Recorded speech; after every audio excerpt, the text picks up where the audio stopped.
Today I'm going to talk about a tool. It's one of those things that you don't really need it a lot, but it's really nice to have them when you need them. And I for years had a pair of them, and then one day I decided I would sell them. And I really wish I hadn't, and I had to turn around and buy a new set. And you can see the box got pretty damaged in shipping, and it's been damp from all the rain.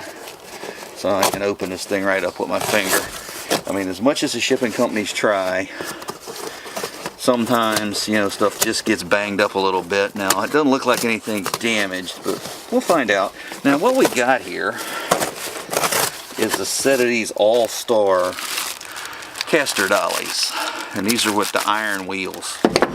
In case you're wondering what these are for, some of you I'm sure already know, but what these are for is moving a car around in tight spaces, in tight places. Come with all the stuff you need to put them together. They do come with lock-in hardware. If they didn't, I would recommend, if you get a set that doesn't, just put some Loctite on them. This seems to work pretty well. But these are one of them things, they're rather expensive. But when you need them, you need them. And what they do is they let you make better use of your shop space. Now, if you got a shop that's a tight space, now these are kind of stuck together here. Are they taped? No, they're just stuck. They've gotten dropped inside of each other in shipping. So I may have to go get something to pry these apart with. Let's see if I can keep from scratching them here. You know, if you scratch them, they rust. Ugh, boy. Oh, there we go. Alright. They've probably been dropped a half a dozen or so times in shipping. But basically all it is, like I said, I'm sure some of you have seen these. It kind of looks like a little fender. The wheel of the car goes in here, and it's on casters, and as long as you got it on smooth concrete or wood or whatever, I've seen people roll them across sheets of plywood before, it lets you move the car around. Now each one of these can handle about 1,000 pounds. Now your average car is going to weigh somewhere between 2,500 and say 4,000 pounds, but that's spread across 4 tires and wheels. So you're only looking at a quarter of the weight per corner. So if you got a 4,000 pound car, these are maxed out. But let's face it, most of us don't, and we're probably moving a half took apart project car around, that kind of thing. Where it's handy is like if you go to do a barn find or something, and the brakes have been leaking and the drums are stuck and you're short for time, you can go ahead and jack it up, put these under it, and boom, it's on wheels. You can roll it around. But a pebble, a twig, things like that can stop the caster, just like anything else with metal caster wheels on it. But I'm going to go ahead and put this one together, which is just a simple matter of bolting these on. It's just going to be a quick little video today. Just something I thought I'd share. I had a situation come up that I'm going to need these, and I was kind of really regretting selling the ones I had. And these seem to be a pretty well made set. So let me get them put together, and in an upcoming video we'll try them out.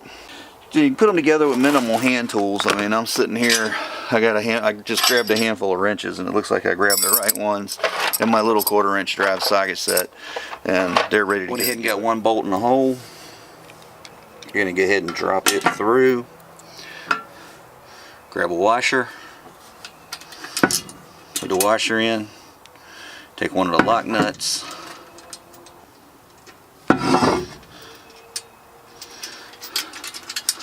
go ahead and run it up. Real simple to put them together. This is one of them things, you know, the kids can help you do, or somebody that's just new to wrench turning. Give them a little something to get their feet wet with. I'm putting the washers on the top with the nuts. Of course the phone's ringing.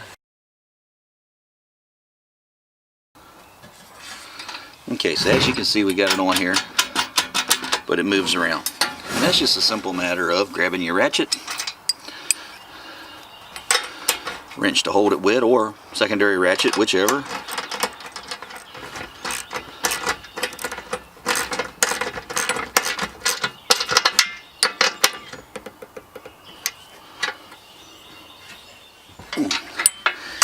And there you go, all set up. Do that 3 more times and you got a rolling caster.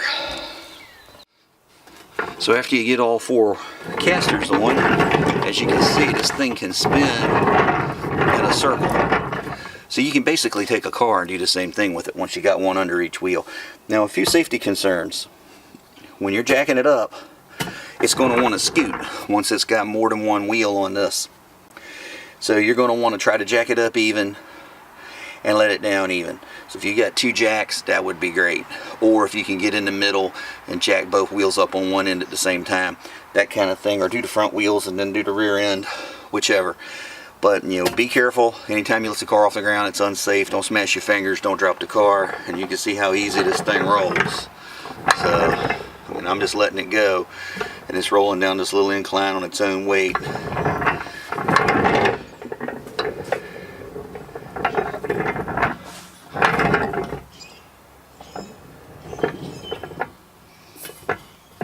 That'll give you an idea. And if you're doing it like this with your hands, be careful because you can catch your fingers up under the rollers.